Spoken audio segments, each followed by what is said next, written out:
Welcome back, NFL fans. So we have another trade, this time no players involved, but we have draft picks. This trade's between the New Orleans Saints and the Philadelphia Eagles.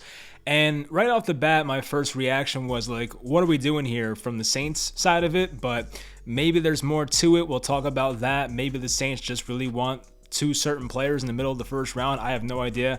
We'll go over the draft compensation, what I think this means for both teams. Anyway, the Eagles received the number 18 pick, first round, of course, in this draft, number 101, third round pick, and number 237, a seventh round pick from this year's draft. Also got a 2023 first round pick from the Saints and a 2024 second round pick from the Saints. So pretty nice haul here. The Saints in return receive the 16th overall pick this year, the 19th overall pick this year. Both were Eagles picks previously, and pick number 194, which is a 6th round pick for this year. So 3 picks for this year, 2 first rounders go to the Saints. The Eagles get a couple of really good picks in the next couple of drafts, but they also get pick number 18 in this draft, and a 3rd round pick in this draft, and a 7th round pick in this upcoming draft. So it's a little confusing, a lot of picks involved here, but we'll talk about what it means for both teams, what my perspective is on this. But leave in the comments, how do you guys feel about this trade? Who do you think won? Leave a like, always helps out, and let's get into it. So let's start off by looking at this from the Saints' point of view and maybe why they did this trade, and there's probably a few different reasons, so I'll try to go over them. Number one is just to get cheaper contracts on the books. I mean, the Saints were in a bad salary cap situation just a few months ago. They kind of got out of that, which was nice. They had to let some guys go, of course. Teron Armstead, their former left tackles, now with the Dolphins. And there are positions the Saints have to get better at. Wide receiver and left tackles specifically are those positions. And is there a chance that the Saints take a left tackle at one of their first round picks and a wide receiver with the other first round pick?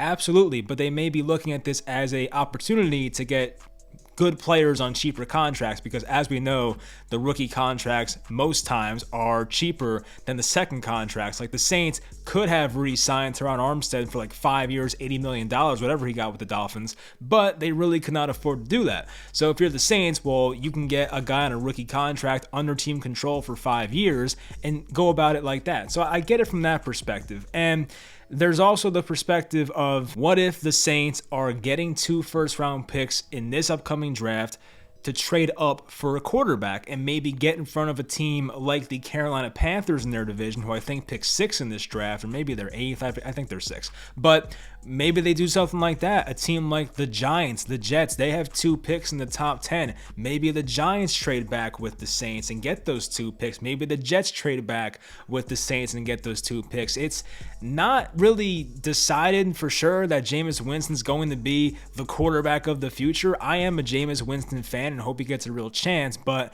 he's coming off an ACL tear. We've seen some very bad Jameis Winston moments. He's been much better as a New Orleans Saint, but I don't know if you look at Jameis Winston as a 5-year plan at quarterback. He might just be a stopgap guy for their next quarterback. What if the Saints happen to love Matt Corral or Malik Willis or someone like that? The Saints might be packaging those 2 picks to move up in the draft. Or there's the option that I put out there before of they just want to get a couple good players in the middle of the first round on affordable rookie contracts. So I don't know which way they're going to go about it.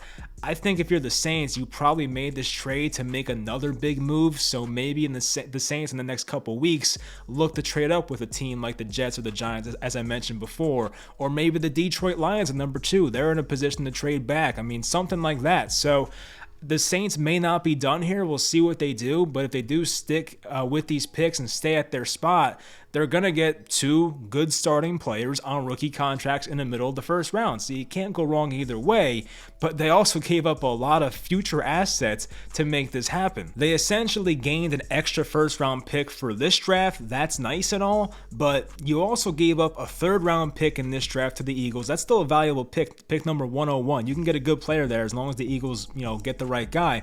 But then you're looking at a 2023 first round pick, which is, a lot to give up, of course, and a 2024 second round pick. So you're giving up 4 top 3 round picks if you're the Saints here, including 2 first round picks just to get an extra first round pick. So I don't exactly get it, but like if the Saints package those picks and move up in the draft and have some type of master plan that we don't know about, then we'll see how it plays out. But just right now looking at it, it's like I don't know what's going on here. So we'll see how that plays out from the Saints perspective, but looking at it for the Eagles, I do like this move for them. And I hate saying that as a Giants fan, but the Eagles, I think, did the right thing here. The Eagles already had picks number 15, 16, and 19 in the first round in this draft, so 3 picks in the first round.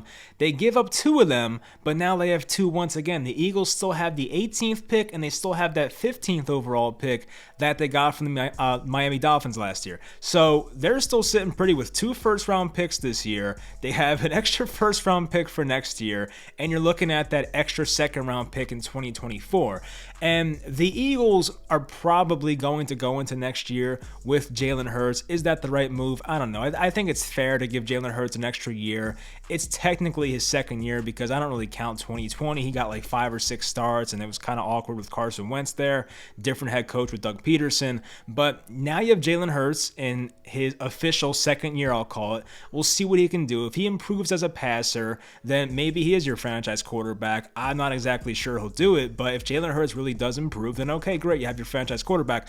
But if Jalen Hurts does not improve as a passer and continues to make mistakes and shows that arm strength is an issue on deep passes, then the Eagles are in a prime position in 2023's draft to move up and navigate through the draft because they're going to have so many extra assets, getting that extra first-round pick, getting that extra second-round pick. I mean, they're going to have cap space as well, I'm sure. So the Eagles put themselves in a very good spot going forward. I mean, it doesn't really do much for them this year, but once again, they still have 2 first-round picks in this upcoming draft and got an extra third-round pick in this year's draft. So if you're Philadelphia, I just don't see how you lose this. I really don't. I mean, the Saints may come out winners if they trade up for a player and that guy turns into like a Hall of Famer, or they get like a great quarterback. If they trade up for, let's say, Malik Willis and he turns into a great quarterback, then of course it's worth it from the Saints' perspective. But looking at it now, just based on the picks, it's like Philly just basically won this trade by a good amount. So we're going to see over the next couple of weeks what really happens here and if the Saints make another move after this. But just looking at it right now,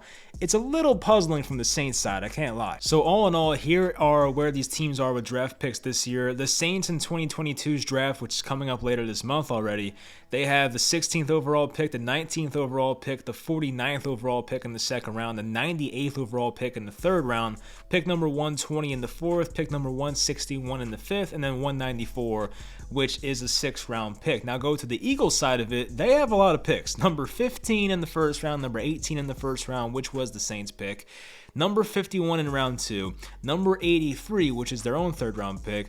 Then they got the Saints 3rd round pick, number 101. So that's 5 picks in the top 101. Not too bad there. Then the Eagles have their own pick number 124. That's in round 4. A Washington Commanders 5th round pick, number 154, pick number 162, pick number 166, which I believe was the Zach Ertz trade, and the Saints 7th round pick at 237. So the Eagles have themselves a very good amount of picks in this draft. So if they want to trade up for a certain player in this upcoming draft, they can certainly do so, or they can wait for next year, of course, with the picks they got from this Saints trade. So anyway, I do think looking at it, Philadelphia right now looks like the winners, but we'll see what the Saints do with this move. Do they package it and move up for a certain quarterback, or do they package these 2 picks and move up for a certain wide receiver? I have no idea. We'll see how it goes come late April. Hopefully you guys enjoyed the video. Once again, leave in the comments who do you think won the trade, and I'll talk to you guys next time.